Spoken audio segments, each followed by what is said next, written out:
राष्ट्रीय और अंतर्राष्ट्रीय समाचारों की जो कड़ी चल रही है उसे जारी रखते हैं। मेरा नाम शेखर है। समाचार शुरू करते हैं। पहला समाचार वन लाइनर है हमारे पास। तो हमारे पास आर वैशाली है जो कि एक उपलब्धि हासिल की, फिडे ग्रैंड स्विस शतरंज टूर्नामेंट उन्होंने जीत लिया है। लगातार 2 बार ये टूर्नामेंट जीतने वाली वो पहली शतरंज खिलाड़ी बन गई है भारत की। तो ये बड़ी उपलब्धि है। 2023 में भी उन्होंने ये खिताब जीता था और अब फिर से ये खिताब जीत दिखाया उन्होंने।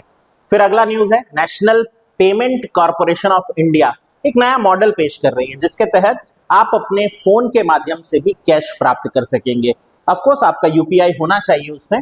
आप यूपीआई लेकर के जाइए, उसे दिखाइए और किसी जगह पर अगर आपको कैश की जरूरत है तो आप एक छोटा अमाउंट कैश के रूप में कम से कम प्राप्त कर सकेंगे। इसके लिए क्या किया जाएगा, बीसीज जो है उनकी नियुक्ति की जाएगी, यानी बिजनेस कॉरेस्पॉन्डेंस की नियुक्ति की जाएगी भारी संख्या में, जिनको ये मौका दिया जाएगा कि वो आपका जो यूपीआई है उसके बेसिस पर हार्ड कैश आपको प्रदान कर सके।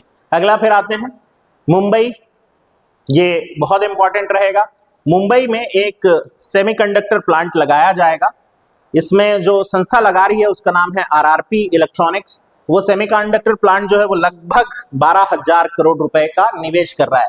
तो छत्तीसगढ़ में जैसे हो रहा है उसी तर्ज पर मुंबई में भी सेमीकंडक्टर प्लांट अब स्थापित किया जा रहा है। अगली न्यूज पर आते हैं, मोहम्मद सिराज आप सब जानते हैं देश के बड़े जाने माने क्रिकेटर, और इनको अगस्त माह का सर्वश्रेष्ठ खिलाड़ी चुना गया आईसीसी के द्वारा। और टेस्ट तो आप भूले नहीं होंगे ना अब तक ब्रिटेन वाला। हाँ बिल्कुल, I believe in my self, I just believe in Jassi भाई से लेकर के I just believe in my self की कहानी है मोहम्मद सिराज। आइए और देखते हैं आयरलैंड की ओरला नाम जटिल रहते हैं इनके। आयरलैंड की ओरला है, उनको महिला वर्ग में सम्मानित किया गया। आयरलैंड की खिलाड़ी महिला वर्ग में जीती और हमारे मोहम्मद सिराज पुरुष वर्ग में। फिर आते हैं एयर कंडीशनर। 2030 तक ये एक अनुमान है भारत का सबसे बड़ा ग्रीन हाउस गैस उत्सर्जक बन करके उभरेगा, कारों को भी पीछे छोड़ करके। जिस दर से एसी खरीदे जा रहे हैं और प्रयोग किया जा रहा है उनको यदि बार बार रिफिल कराते हैं तो एक कार से भी कहीं ज्यादा प्रदूषण करते हैं, ये इसमें न्यूज आई है। इसके बाद संयुक्त कमांडर सम्मेलन कोलकाता में इस बार हुआ। उद्घाटन हमारे प्रधानमंत्री नरेंद्र मोदी जी पहुंचे। तीनों सेना का संयुक्त सम्मेलन होने की परंपरा जो शुरू हुई है उसी को आगे बढ़ा रहे हैं। फिर अगला है, भारत का खाद्यान्न भंडार लक्ष्य 2025-26 के लिए 36.25 करोड़ टन तय किया गया है, जो पिछले वर्ष की तुलना में 2.1 करोड़ ज्यादा है। आइए अगली न्यूज पर आते हैं, फ्रीडम एज ये एक वॉर एक्सरसाइज है, सैन्य अभ्यास है। इस सैन्य अभ्यास की यदि हम बात करें तो इसमें अमेरिका, जापान और दक्षिण कोरिया भाग ले रहे हैं। ये चीन के सामने प्रस्तुत की गई चुनौती के तौर पर देखा जा रहा है। फिर अगले हैं आचार्य देवव्रत, राज्यपाल नियुक्त किए गए महाराष्ट्र के लिए। इससे पहले वो हिमाचल के राज्यपाल हुआ करते थे। फिर अगली न्यूज पे है अपोलो टायर्स। दुखद खबर है बट हाँ, अपोलो टायर्स जो है वो बीसीसीआई की नई प्रायोजक बन गई है। क्यों दुखद खबर बोल रहा हूँ, बीसीसीआई के साथ एक कर्ज चलता है, एक श्राप चलता है। जो बीसीसीआई का स्पॉन्सर बनता है उस कंपनी का बट्टा बैठ जाता है। अब अपोलो टायर्स का भगवान मालिक है बट 579 करोड़ में डील हुई है और 2028 तक अब अपोलो टायर्स दिखेगा आपको भारतीय क्रिकेट टीम की जर्सी पर। हैदराबाद मुक्ति दिवस आज मनाया जाता है। 17 सितंबर 1948 को निजाम के शासन से मुक्ति प्राप्त की थी हैदराबाद ने इसलिए, और इसको ही प्रजा पालना दिनोत्सव के रूप में तेलंगाना सरकार ने मनाने की घोषणा की है। आइए अगली न्यूज पर आते हैं, पैसिफिक रीच नाम का एक युद्ध अभ्यास है साउथ चाइना सी में, यानी दक्षिणी चीन सागर में से आयोजित किया जा रहा है और ये सिंगापुर इसको होस्ट कर रहा है। भारतीय दल भी इसमें भाग लेने के लिए पहुंचा हुआ है। 15 सितंबर से प्रारंभ हो गया है ये। 40 से अधिक देश इसमें, यानी मल्टीनेशनल वॉर एक्सरसाइज है और नेवी का है। और आईएनएस निस्तार भारत की तरफ से इसमें भाग ले रहा है, जो देश में ही बना हुआ स्वदेशी डाइविंग सपोर्ट वेसल के नाम से अभी अभी हम इसको कमीशन किए हैं। आइए अगला देखते हैं, दिलीप ट्रॉफी क्रिकेट से जुड़ा घरेलू क्रिकेट का एक बड़ा उच्च स्तरीय टूर्नामेंट माना जाता है। मध्य क्षेत्र इसको 11 साल के अंतराल के बाद फिर जीता है और मध्य क्षेत्र के कप्तान वही व्यक्ति हैं जिन्होंने आरसीबी को फाइनली कप दिलवा दिया, तो यानी रजत पाटीदार, मध्य प्रदेश के खुद भी रहने वाले हैं, कमाल के खिलाड़ी। तो दक्षिण क्षेत्र उप विजेता रहा। आयोजन बेंगलुरु में हो रहा था, इत्तेफाक देखिए।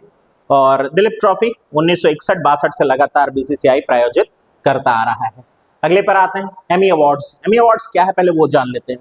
टीवी की दुनिया के सबसे बड़े अवार्ड है, समझिए जैसे फिल्म की दुनिया में हम ऑस्कर देखते हैं उसी तरह टीवी के दुनिया के बड़े अवार्ड को हम एमी अवार्ड के नाम से जानते हैं। इसमें द स्टूडियो नाम का एक शो है जो कॉमेडी शो है, वो कॉमेडी वेब सीरीज कैटेगरी में 13 अवार्ड जीत लिया है। ये अब तक किसी शो द्वारा जीते गए एक सीजन में सबसे ज्यादा अवार्ड की संख्या है, तो ये रिकॉर्ड बना। द पिट नाम की एक सीरीज है, वो द बेस्ट ड्रामा सीरीज चुनी गई उसको। ओवेन कपूर काफी सुर्खियां बटोर करके ले गए इस अवार्ड में। ये एमी अवार्ड जीतने वाले सबसे कम उम्र के, मात्र 15 साल की उम्र, इससे पहले वाले जो विजेता थे वो 16 साल के थे। 15 साल की उम्र में ओवेन कूपर, नॉट कपूर, आदत हो गई ना कपूर बोलने की, तो ये एंडोलेंस नाम की एक वेब सीरीज है, उसमें निभाई गई अपनी विलन की भूमिका के लिए उनको मिला। फिर एमी अवार्ड्स टीवी शोज के क्षेत्र में जो मैं आपको बताई दिया आगे। दिमाग खाने वाला अमीबा चर्चा में है। वैसे दिमाग खाने बहुत सारे लोग होते हैं, हाँ सच में दिमाग खाने वाले लोगों से आप पीड़ित होंगे, पर यहाँ बात एक दुखद समाचार की है, और वो है दिमाग, मुझे हंस के नहीं कहना चाहिए था, बट हाँ अभी दिमाग खाने वाले लोगों से आप परेशान रहते हैं ना, बस वही वाली बात है। दिमाग खाने वाला अमीबा चर्चा में आया है। कहाँ चर्चा में आया है? केरल में चर्चा में आया है। ये रुके हुए पानी में होता है, और यदि आप उसमें नहाते हैं तो आपके कान के जरिए आपके मस्तिष्क तक पहुंचता है और धीरे धीरे आपके ब्रेन सेल्स खाने लगता है। आपको पता लग पाए इससे पहले बहुत देर हो चुकी रहती है, और ऐसे मामले तेजी से बढ़े हैं। 69 मामले दर्ज हुए हैं, जिसमें 19 मौत भी हो चुकी है।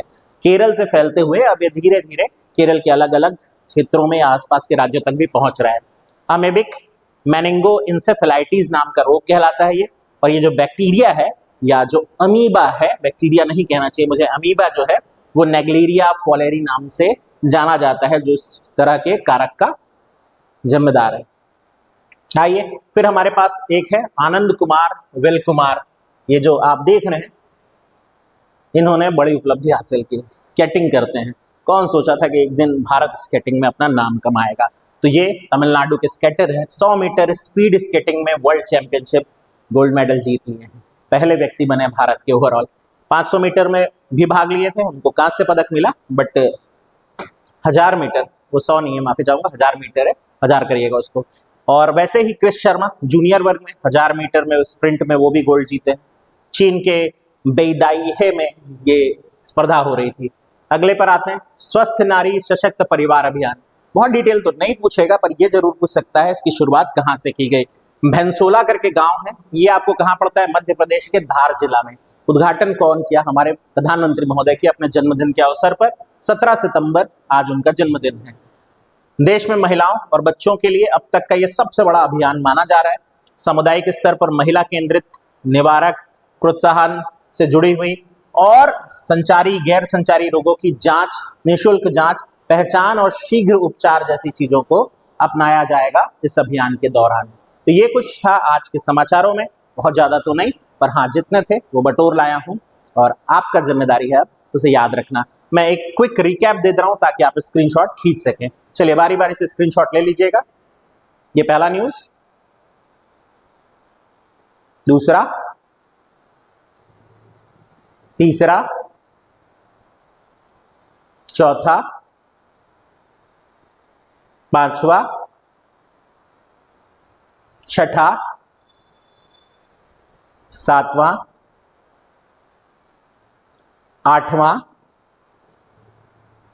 नौवां, एंड देन। ध्यान से सुनने के लिए आपका बहुत बहुत धन्यवाद। Thank you. मिलते हैं आपसे लगातार।